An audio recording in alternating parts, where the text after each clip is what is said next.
It's been said that everything changed in the wake of 9/11. While that may be an overstatement, Americans have certainly had to re-examine their tolerance for intelligence gathering as it relates to national security. The evolving relationship between security and liberty was explored by a panel of experts during a recent Wilson Center event. Meg King, who serves as National Security Advisor to Wilson Center Director Jane Harmon, sets the scene for the discussion that follows in this edition of Rewind. The U.S. has some significant technology intended to track those who would do us harm. That comes in the form of many technologies. One of them is tracking phone calls. One of them is tracking the internet traffic, whether it's communications, whether it's email, whether it's the metadata about those emails that are sent, whether it's the websites that a particular terrorist may visit in order to target a specific place in the United States for an attack, or whether it's a communication among terrorists about other issues. Because the U.S. has this technology and because it was leaked a year ago by Edward Snowden, we need to focus on where we go next. The technology playbook has been released. We know that the public is concerned about those technologies, and they need to understand why they exist, what they're for, and how we use them, and how they protect the information about Americans is protected.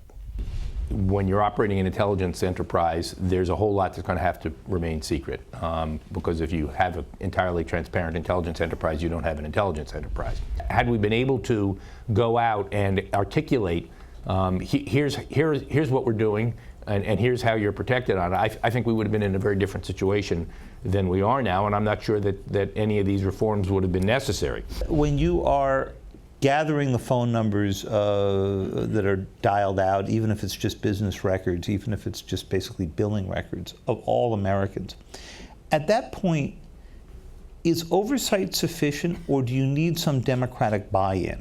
I think you could argue that had the bulk collection program been openly up for a vote in the years immediately after 9/11, it probably would have passed overwhelmingly.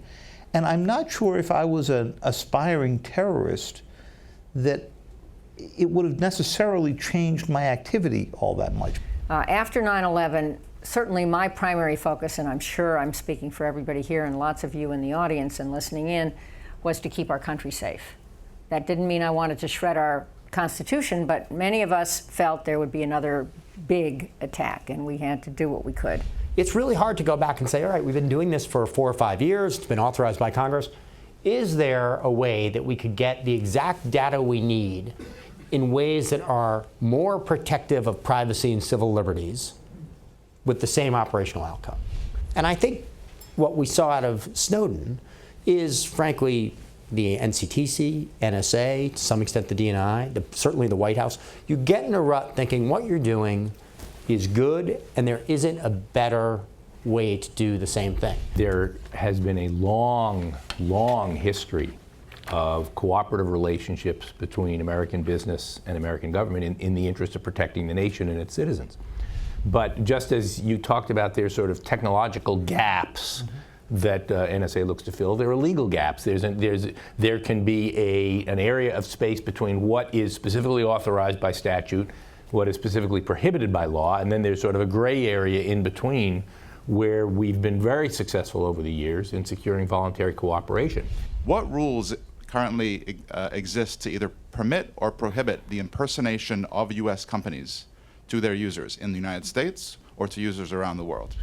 Assume that there is some value to that. It's got to be it's got to be a quiet conversation with those companies saying, hey, we might be doing this. Would that be a problem? Or if we did this in this limited way? So again, doesn't answer the question, but I don't think we can easily say either way, you should or shouldn't ever do it.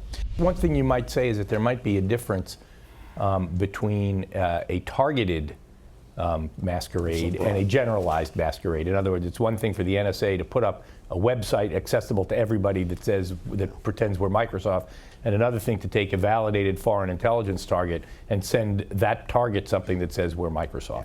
Those are things you might view very differently in the abstract. And it's not just the intelligence committees. I think safeguards through the courts ought to be considered as well.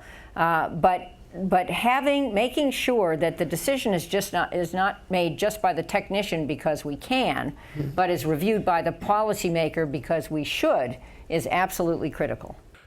For more information on surveillance and a range of security issues and topics, visit wilsoncenter.org.